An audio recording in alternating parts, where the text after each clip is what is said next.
Hello everyone. I hope you all are doing well.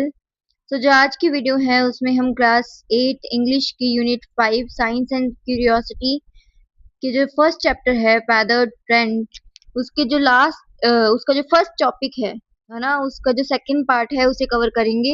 इसका जो पहला पार्ट है वो हम ऑलरेडी कवर कर चुके हैं अच्छे से। उसकी वीडियो अवेलेबल है इस चैनल पर, आप वहां से देख सकते हैं। So let's read the second part of the chapter. We were now on 12-hour watches, which was not as bad as it sounds, since you need little sleep in space. तो इस part को समझाने से पहले मैं ये बता दूं कि इससे पहले वाले पार्ट में हमने क्या पढ़ा था कि क्या होता है, स्पेस स्टेशन की बात हो रही है, यानी कि ये जो भी स्टोरी है वो कहाँ प्लेस हो रही है, मतलब कि कहाँ हो रही है, स्पेस में हो रही है। ठीक है। और उसके अंदर स्पेसशिप के अंदर जो भी लोग हैं, ठीक है, तो वो उसमें से एक कौन है, जो राइटर का दोस्त मान लीजिए, तो वो कौन है, स्वेन नाम का एक आदमी है, स्वेन ओसलिन। तो वो जो स्वेन है वो अपने स्पेस स्टेशन पर छुपकर से, मतलब कि किसी को पता नहीं चलने देता, और क्या लेके आ जाता है, अपने एक पेट को, क्लैरिबल। ठीक है, उसको लेके आ जाता है क्लैरिबल। अब क्या होता है, कौन सा पेट होता है, कैनरी होता है।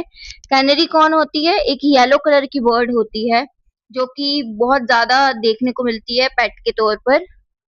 ठीक है, तो उसको वो लेके आ जाता है अपने साथ। तो फिर जब वो सबको ये पता चलता है वहां स्पेसशिप पर, है ना, तो कोई भी मतलब इस पे ज्यादा वो नहीं करता, कि उनको थोड़ा सा शौक तो होता है, पर सारे उसके यूज टू हो जाते हैं, कि सबको कैनरी जो होती है, क्लैरिबल जो होती है, वो पसंद आने लगती है। और जो क्लैरिबल है वो बहुत जल्दी से स्पेस में, जैसे कि अपने को पता है कि स्पेस के अंदर ग्रेविटेशन फोर्स नहीं होता, तो उसके बिना कैसे रहना है ना, उस क्लैरिबल को अच्छे से समझ में आ जाता है, बहुत जल्दी वो अडेप्ट कर लेती है। तो ये हमने पहले पार्ट में पढ़ा था। और ये एक बात भी याद रखना, जैसे कि लास्ट हमने कहाँ फिनिश किया था इसको, कि मान लो कोई भी वीआईपी आते हैं स्पेस स्टेशन में, है ना, देखने के लिए, विजिट करने के लिए, तो वो क्या करते थे, तो वो कैनरी को छुपा देते थे ताकि किसी को भी पता ना चले कि एक बर्ड यहाँ है। तो ये हमारा फर्स्ट पार्ट था। अब हम सेकंड पार्ट स्टार्ट करते हैं। तो इसमें सबसे पहले जो राइटर है वो क्या कहना चाह रहा है, वो ये कह रहा है कि अब हम कहते हैं 12 आवर वॉचेस पर, कि मतलब कि 12 आवर का जो टाइम पीरियड होता था उसमें हम पूरा टाइम जागते रहते थे और सारे ध्यान रखते थे कि कोई भी सोता नहीं था। और ये बात इतनी बुरी नहीं थी कि जितना लग रहा है ना, कि 12 घंटे लगातार ऐसे जागना, बिल्कुल भी सोना नहीं, है ना, वो इतना बुरा नहीं था, क्योंकि जब स्पेस में होते हैं, है ना, तो स्पेस में ज्यादा सोने की जरूरत नहीं पड़ती, ऐसा ये कह रहे हैं। Though of course there is no day and night when you are floating in permanent sunlight, it is still convenient to stick to the terms. कि हाँ, हालांकि स्पेस में है ना, तो उसमें कोई डे और नाइट जैसी टर्म तो नहीं होती कि आज सुबह हो गई अब रात हो गई, नहीं ना, क्योंकि पूरा टाइम ही जो सनलाइट है वो रहती है, क्योंकि अब स्पेस में है तो सन तो उधर परमानेंटली रहता है ना, इसीलिए। पर फिर भी क्या था, एक कन्वीनियंट था, कि बहुत ज्यादा आसान था कि इन्हीं टर्म्स को बोलना, कि आज दिन रात कैसे, जैसे हम अर्थ में बोलते हैं वैसे ही बोलते थे स्पेस में भी। Certainly, when I woke up that morning, it felt like 6 a.m. on Earth. ठीक है, कि जब मैं उस मॉर्निंग, है ना, उस मॉर्निंग मतलब मॉर्निंग एक बार तरीके से डिनोट कर रहे हैं जब वो उठते हैं, तो ऐसा लग रहा था मानो कि मैं, जैसे कोई 6 बजे उठता है ना, जब हम अर्थ पे होते हैं, कि जब 6 बजे उठते हैं, तो मुझे ऐसे ही लग रहा था कि मैं उस मॉर्निंग, उस दिन क्या कब उठ गया, 6 बजे उठ गया हूँ मान लो, मतलब बहुत जल्दी उठ गया हूँ। I had a nagging headache, और उसके कारण मेरे जो हेडेक था वो बहुत ज्यादा नैगिंग था। नैगिंग का मतलब क्या होता है, पेनफुल होना। ठीक है, और बहुत ज्यादा बारी बारी से बहुत एक होना, उसको नैगिंग कहते हैं। एंड वेग memories of fitful disturb dreams. और क्या था कि मतलब ऐसे लग रहा था मानो कि मैं बहुत जल्दी उठ गया था, और मेरे बहुत ज्यादा दर्द हो रहा था, और मुझे कुछ कुछ ऐसे सपने याद आ रहे थे, उनकी कुछ वेग वेग मेमोरी होती है, कि जो अनक्लियर हो, पूरे अच्छे से उसको याद ना हो, तो इसीलिए उसको वेग कहा जाता है। ऐसी मेमोरीज जो कि अनक्लियर हो, अच्छे से याद ना हो, उनको वेग कहा जाता है। ठीक है, तो मेरी ऐसी कुछ मेमोरीज ड्रीम्स की आ रही थी उसे, जिसमें बहुत कुछ अच्छे ड्रीम्स नहीं थे। फिटफुल और डिस्टर्ब मतलब कि थोड़े से नाइटमेयर जिनको कहते हैं, अपने कुछ डरावने या कुछ डिस्टर्बिंग सपने उसको आए, जिसके कारण उसका सर दर्द हो रहा था और वो जल्दी उठ गया मानो। It took me ages to undo my bunk straps, and I was still only half awake when I joined the remainder of the duty crew in the mess. तो ये क्या कह रहा है कि अब ये जो स्पेस में होते हैं, इनके ना सोने के लिए बंक्स बने होते हैं और उनको अच्छे से उससे अटैच किया जाता है, वरना तो वो उड़ते ही रहेंगे अगर वैसा कुछ नहीं होगा तो, क्योंकि ग्रेविटेशन फोर्स नहीं होता है। तो अच्छे से अटैच किया होता है और उसको उसको खोलने में बहुत ज्यादा टाइम लग गया था, क्योंकि वो अभी बहुत ज्यादा स्लीपी था। और मैं जब उनसे उनको खोला, जो बंक स्ट्रैप्स होते हैं उनसे बाहर निकला, है ना, और फिर तब भी मैं अच्छे से जागा नहीं था, मतलब कि मैं हाफ अवेक था, कि आधा अधूरा जागा हुआ था, पूरा अच्छे से नहीं जागा था। और फिर मैंने जो भी हमारे दूसरे जो मेंबर्स हैं, है ना, क्रू के, उनको ज्वाइन किया मैस के अंदर। मैस मतलब कि जो अपने जैसे कहते हैं अपने हॉस्टल में जो मैस होता है, वैसे यहाँ का जो मैस है उधर हम गए। और breakfast was unusually quiet and there was one seat vacant. आज जो वीक ब्रेकफास्ट था जो उस मॉर्निंग का, वो बहुत ज्यादा क्वाइट था, कि मतलब अनयूजुअली, मतलब कि जो डेली जैसा नहीं होता, हमेशा शोर शराबा होता है, वैसा नहीं था। और एक सीट जो थी वो खाली थी। Where is when I asked, not very much caring. मैंने बहुत ही नॉर्मली पूछा, कि मतलब ज्यादा इंटरेस्ट के साथ नहीं पूछा, ज्यादा केयर के साथ नहीं पूछा। क्या पूछा मैंने?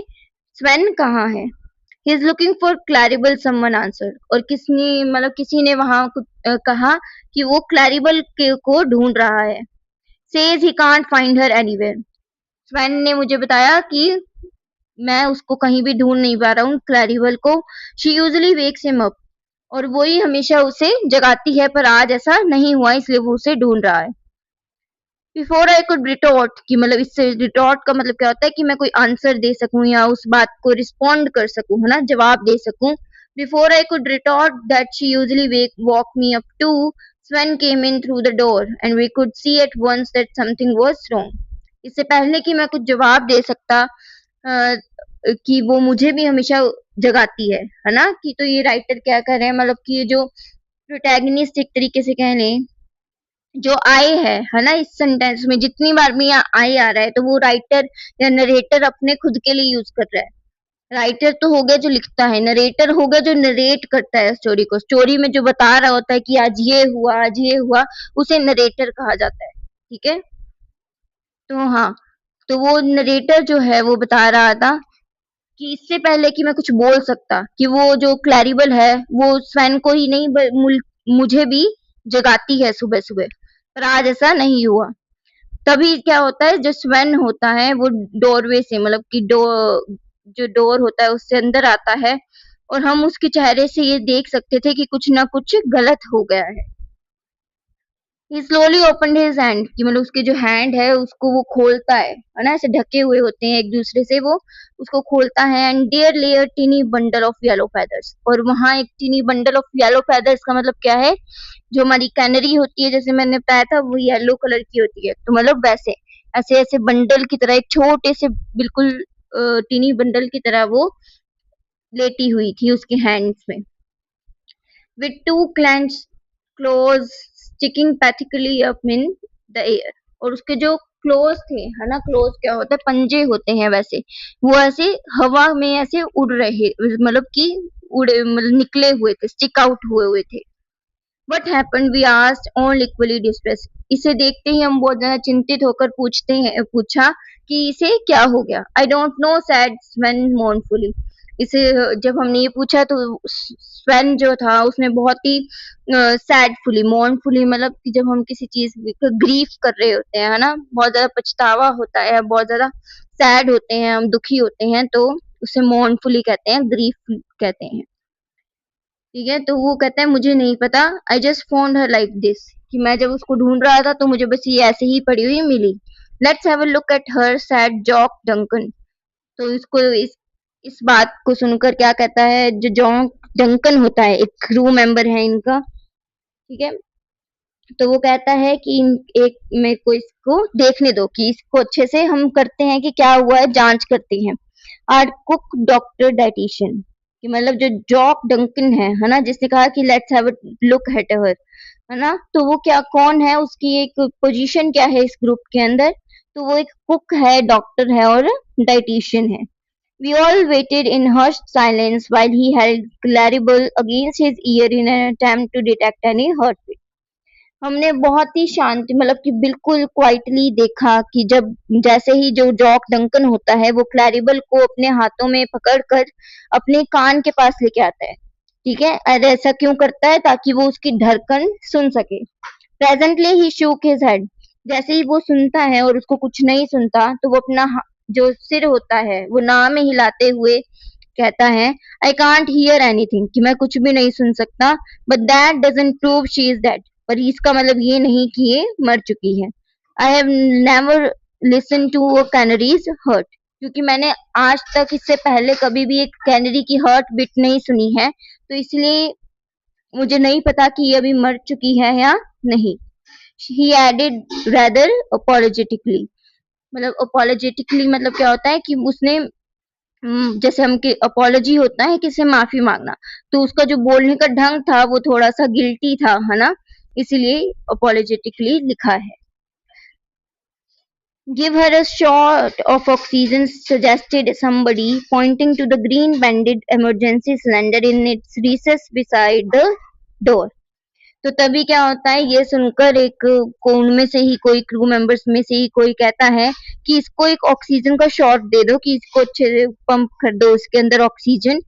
और किसकी तरफ पॉइंट करके कहता है, जो एक इमरजेंसी सिलेंडर्स होते हैं ना ऑक्सीजन के लिए, उसकी तरफ पॉइंट करते हुए वो ये बात कहता है।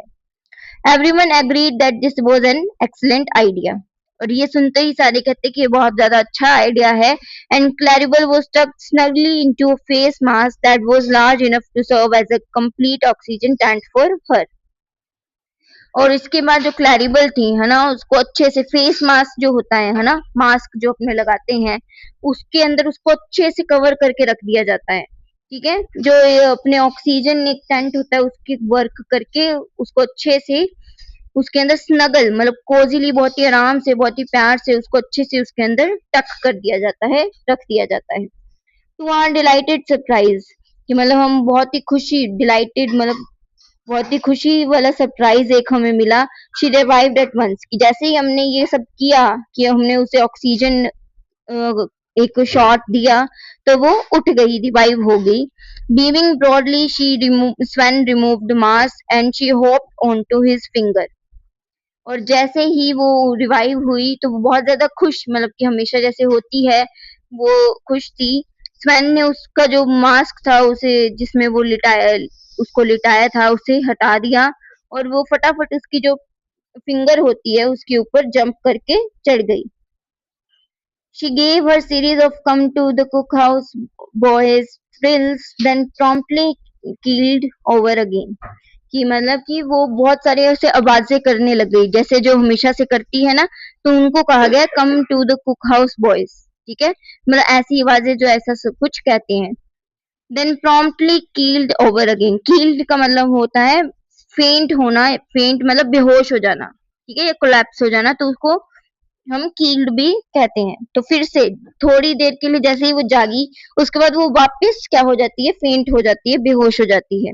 आई डोंट गेट इट लेमेंटेड स्वेन, और ऐसा देखते ही जो स्वेन है वो कहता है कि मुझे समझ में नहीं आ रहा कि ऐसा क्यों हो रहा है, what's wrong with her, she has never done this before, कि ऐसा क्यों हो रहा है, इसके साथ क्या हुआ है, और इसने ऐसा कभी भी नहीं किया पहले।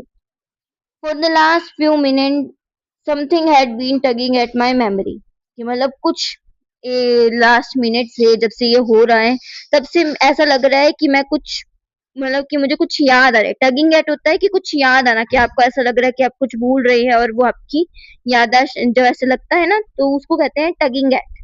तो ऐसा ही वो जो हमारा नरेटर है वो कहता है कि मुझे कुछ समय से ऐसा लग रहा है कि मेरे कुछ ना कुछ मेमोरी वापस आ रही है, कुछ याद आ रहा है मुझे।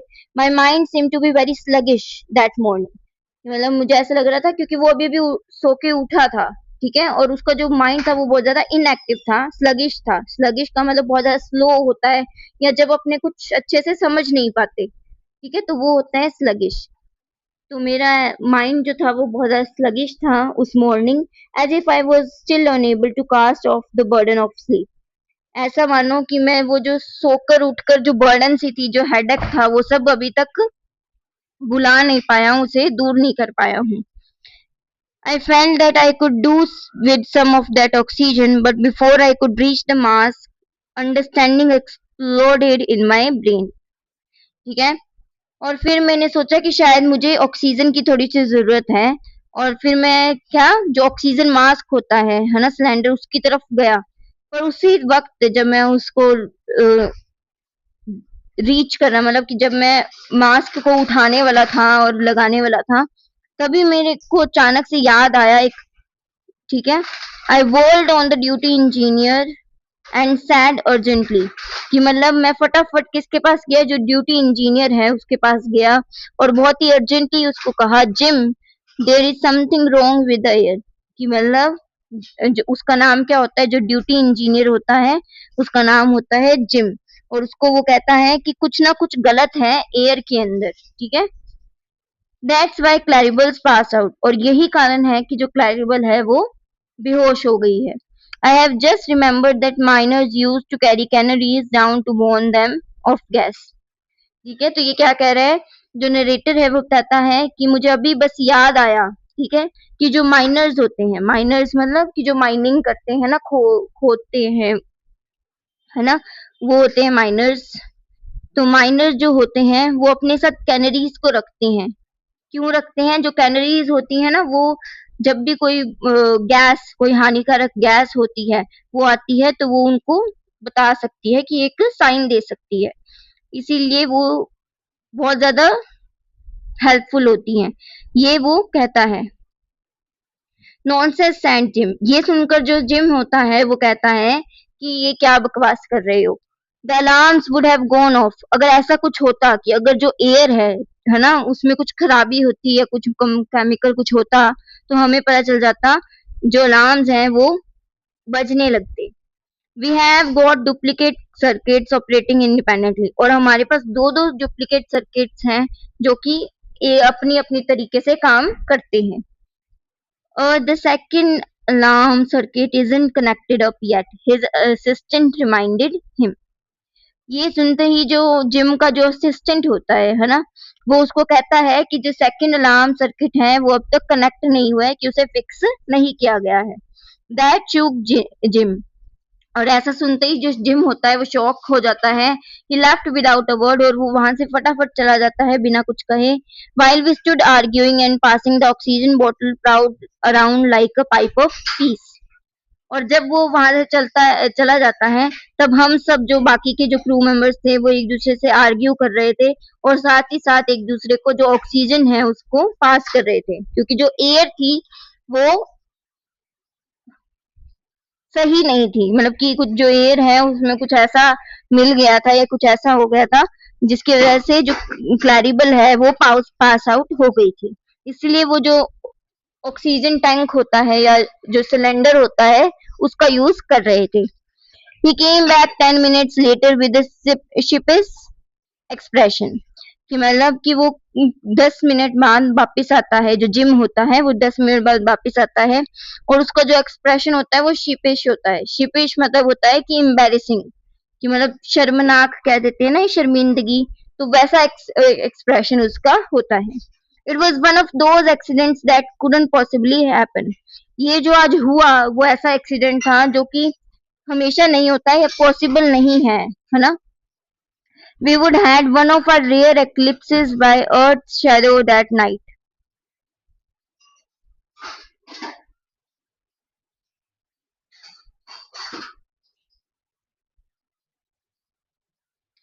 तो हम कहाँ थे? We would had one of our rare eclipses by Earth's shadow that night.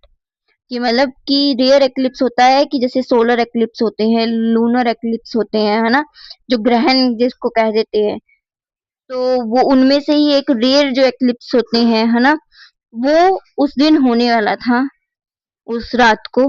Part of the air purifier had frozen up, जो एयर प्यूरिफायर का कुछ पार्ट था मतलब कि जैसे जिस स्पेसशिप या स्पेस स्टेशन में वो थे, है ना, उसका जो एयर प्यूरिफायर होता है, जो एयर को बिल्कुल साफ करता है, कोई भी पार्टिकल या कोई भी पोलन ऐसा होता है जो हानिकारक होता है उसे खींच लेता है, तो वो खराब हो गया था, फ्रोजन अप हो गया था। And the single alarm in the circuit had failed to go off. और जो कि जो अलार्म बजता है कि मतलब जब भी एयर के साथ कुछ गलत हो या कोई भी ऐसे इमरजेंसी आ जाए, तो जो अलार्म बजता है वो भी फेल हो गया था, वो भी खराब हो गया था। $500,000 worth of chemical and electronic engineering had let us down completely. कि मतलब जिस इतनी महंगी महंगी मिलियन डॉलर्स वर्थ की जो केमिकल और इलेक्ट्रॉनिकल इंजीनियरिंग थी, है ना, उसने हमें बिल्कुल लेट डाउन किया, कि मतलब हमें बिल्कुल निराश कर दिया, फेल कर दिया। Without Claribel we should soon have been slightly dead.